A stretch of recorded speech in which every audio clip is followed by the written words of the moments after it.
Hello friends, in this video we are going to see about the facial artery, its course and its branches.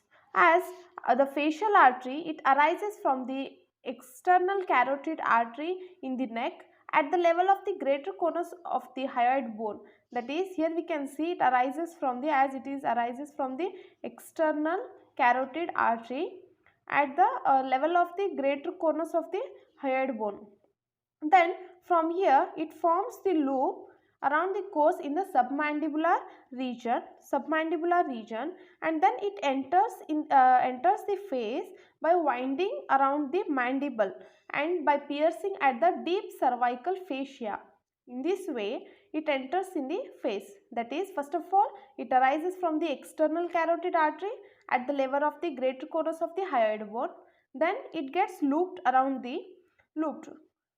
it forms the loops around the submandibular region, and then it enters the face by piercing the deep cervical fascia by winding around the, from down to the up it will go by winding around the mandible. In this way we can see about the course of the facial artery. Now what are the branches of the facial artery? The branches of the facial artery, here we can see it has two parts, that is the cervical part and the facial part we can see. Now what are the branches of the cervical part of the facial artery?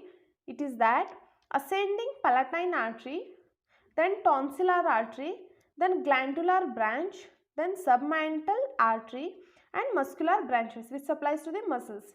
Here the tonsillar artery, it is the main artery to supply the tonsil, and the glandular branch, it supplies to the submandibular gland.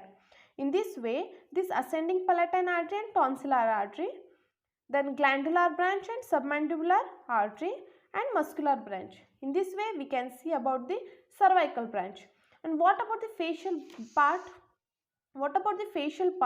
Facial part will be inferior labial artery, superior labial artery, then lateral nasal, then muscular branch and angular artery. Here we can see there are 5 branches. We can remember is that superior and inferior labial artery will be there, and one more will be the angular artery, and lateral side lateral artery and the muscular branch. Muscular branch will be in both, whereas in cervical part and in the facial part. Whereas the terminal branch is known as the angular artery. The terminal branch of the facial artery gives the angular artery. In this way, in this video we have seen about the branches and the course of the facial artery. Thank you.